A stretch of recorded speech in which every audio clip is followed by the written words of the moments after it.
A charlar en un ratito también con quien nos ha visitado y hace mucho tiempo que conocemos porque es una persona especializada, magíster en adicciones, que es el licenciado Juan Carlos Mancilla. Hola Juan Carlos, ¿cómo estás? Bienvenido. ¿Cómo andas vos? Bien, muy Un bien, gusto saludarte, hace mucho que no nos vayas. Hemos hablado por teléfono, por radio, pero no nos hemos visto. Bueno, a propósito te invitamos porque observamos, y obviamente lo conocerás, un informe de la ONU que primero alerta del consumo de cocaína, pero dice que la producción global alcanzó un récord histórico en el 2020. Estoy hablando 2020 cuando recién estamos comenzando casi la pandemia. Sí. Creo que de eso tal vez te podrás explayar un poquito más. Me parece que en la pandemia aumentó mucho más el consumo de sustancias, por lo menos, ¿no? Bueno, y decía que el 2020 se estima que en América Latina y en América del Sur hay más de 4.700.000 personas que son consumidores.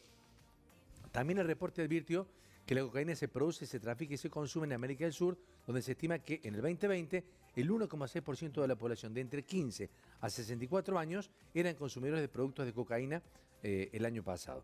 Finalmente, otro de los puntos, es muy largo, dice que el flujo del tráfico ilegal ya no solo tiene como destino Europa y Estados Unidos, sino que el documento alerta que también va desde la región andina hacia otros mercados y especialmente en América del Sur, Brasil y Argentina. ¿Cómo estamos con este tema?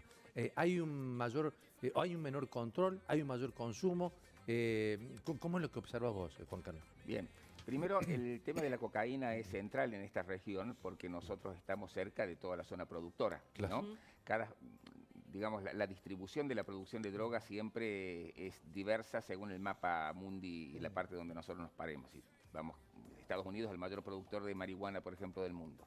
Del éxtasis se encuentra más la producción en Europa. El tema de la cocaína, por todo el tema de las plantaciones, porque no es una planta como la marihuana, que es más generosa en el sentido que puede florecer en cualquier lado. Ajá. La cocaína tiene como su región andina como aquella privilegiada en el mundo. Casi no se la pudo trasladar. Hubo muchos intentos de siembra en otros lugares, pero esto ha quedado aquí por razones geográficas. Climáticas y climáticas. Es absolutamente, sí. ¿No? Entonces, la concentración de la cocaína, su producción y por lo tanto distribución pasa por esta zona. ¿Cómo afecta eso a nuestro país? Y obviamente de manera importante. Yo te diría que los que trabajamos en el tema de adicciones, la gran demanda de consumidores, de personas que básicamente ven muy deteriorada su vida por el consumo de una sustancia, suele ser por el tema de la cocaína, como, digamos, sustancia privilegiada en cuanto a aquella que genera demanda por consumo, ¿no? Sí, lo que más se consume es cocaína de las drogas. Los que más demandan ayuda por drogas son los consumidores de cocaína. Sin duda que la droga que más se consume es el alcohol, ¿no? Sí, sin duda. Que la dejamos siempre de lado nosotros, ¿no? El mismo tabaco, ¿no? Y el tema tabaco también, y el tema marihuana también, pero el poder destructivo que tiene la cocaína y la carrera corta del usuario de cocaína, es decir, en pocos años el deterioro es muy grande. ¿Sí? Entonces, eso genera justamente esta preocupación. Y Argentina tiene este dato bastante desalentador, que es durante el 2010 al 2017, porque en el 2017 también se dejan de hacer estadísticas. Eso estaba leyendo, sí. Argentina no tenemos estadística actualizada. No, hoy no tenemos mucha noción de lo que está pasando, calculamos por lo que vemos en la práctica clínica, pero se duplicó en ese periodo el consumo de cocaína. También es cierto que fue un periodo donde Argentina hizo buenas estadísticas al respecto, porque este organismo internacional no hacen ellos los estudios, les piden los datos a los países. Y hay países que para no mostrar cierto problema frente al tema de drogas por cuestiones políticas esquivan darlos. Clarísimo, clarísimo. Entonces, son algunos datos. No es tan representativo entonces. Claro, los especialistas tendemos a dudar a veces de la fiabilidad de estos datos, ¿no es cierto? ¿Vos creés que hasta el 2017 por lo menos esas estadísticas son reales o se acercan a la realidad? Yo participé en aquel entonces de la Cedronar y bueno, y hubo como mucha inversión en el tema estadístico en aquel entonces. Entonces esos datos yo creo que resumen lo que pasa. Juan Carlos, una consulta con respecto al consumo que ha crecido. En el caso de Argentina, ¿se consume a partir del tráfico o ya estamos hablando de posible producción? A pesar de que a lo mejor en calidad diferente. Disculpe la ignorancia. Sí, no, por favor. Mira, aquí antes se hablaba de país de tránsito y país de consumo. Eso es una antigüedad, ese concepto, ¿no? Perfecto. Me refiero, hoy en día somos país de tránsito porque al producirse aquí, de estas drogas somos país de tránsito. Hay otras que transitan de Europa hacia aquí, por ejemplo, ¿no? Sí. Pero somos país de consumo ya sin duda. Somos un mercado interesante para el narcotráfico también, que es lo que el informe destaca, ¿no? Entonces, están las dos situaciones. También es cierto que el tipo de cocaína que se consume aquí es una cocaína de muy mala calidad. Eso le quería consultar. Claro, o que se consume de una forma mucho de más alta dañina. pureza. Adulterada, Claro. pongámosle, no sé. Sí, sí, siempre la cocaína es adulterada. Sí. Se calcula que la que circula en Córdoba, el 12% con suerte de lo que aparece en eso que la persona compró como cocaína es cocaína. El El 12%. 12%. El resto son sustancias de corte. Claro. Entonces estamos ahí frente a una situación también sanitaria muy complicada. Eso tiene que ver con este otro concepto también del cual algún día podemos hablar, que es la política prohibicionista de las drogas. Lo que genera eso es justamente un mercado negro donde es imposible cualquier tipo de control sobre qué es lo que en verdad está circulando, ¿no? Claro. Juan Carlos, sí. yo me Sí, gustaría aprovecharte, en el buen sentido, ya que te tenemos acá, y hacerte estas dos preguntas. Por ejemplo, la adicción, ya sea a cualquier tipo de drogas, ¿es una enfermedad? ¿Tiene cura? Eso por un lado. Y por el otro, la persona que es adicta, no sé, ¿se cura?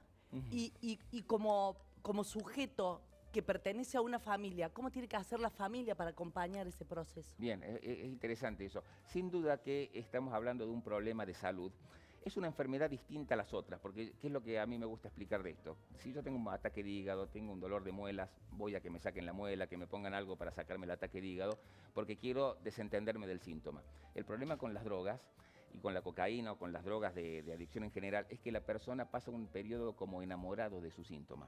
Es como decir, me duele estado, el hígado, sí. pero qué bueno que está en el fondo, ¿no? Tengo una muela cariada, pero no me la saques porque también me genera cierto placer. Esa contradicción es una Claro. característica, quizá el único problema de salud que genera esa contradicción Claro, es ese la enamoramiento, adicción, la ¿no? adicción. Entonces genera justamente un apego a aquello que nos daña. Y por lo tanto es un problema de salud, porque eso se explica por muchos razonamientos que hacen a cómo funciona nuestro cerebro, ¿no? Claro. Muchos hablan de que las drogas es como que secuestran nuestro cerebro, nos hacen creer mira. que le pertenecen por Claro, naturaleza. son necesarios. Entonces aparece el hambre por el consumo, siendo que el cerebro se ha equivocado. Es como... ¿Y tiene cura eso? Sí, los trata. Ah. Yo creo que acá hay que dar un mensaje esperanzador siempre Mira. sobre este tema. Es un tema del cual siempre se sale con costos porque hay pérdidas en los procesos. La gran pregunta a toda persona con problemas de drogas es ¿qué has perdido por tu consumo de drogas? ¿No? Si la persona no registra pérdidas, difícilmente va a buscar ayuda. Pero se puede salir a través de procesos terapéuticos, grupos de autoayuda, digamos, hay una serie Un esquema. de alternativas, pero tenemos que alentar a que el periodo de ayuda se produzca y se dé. A eso quería, esto último, apuntar, porque me parece, y quiero que nos ayudes vos, desde el punto de vista del Estado, sea provincial, sea nacional, los centros de atención, los centros de ayuda, me parece que escasean, ¿o no? Bueno, creo que el Estado ha generado distintas alternativas. La CEDRONAR, la Secretaría de la Provincia de Córdoba, el municipio de Córdoba tienen distintas áreas que trabajan sobre todo en poblaciones de alta vulnerabilidad social. Y es excelente que eso sea así y que eso suceda. Pero los sectores, sobre todo de clase media, Sí. han quedado bastante huérfanos de todo esto. Porque hemos escuchado en la radio, acá, en mensajes, lo tengo a mi hijo, no sé qué hacer, no puedo llevarlo a ningún lado. Sí. Y Bueno. posiblemente sean de clase social que...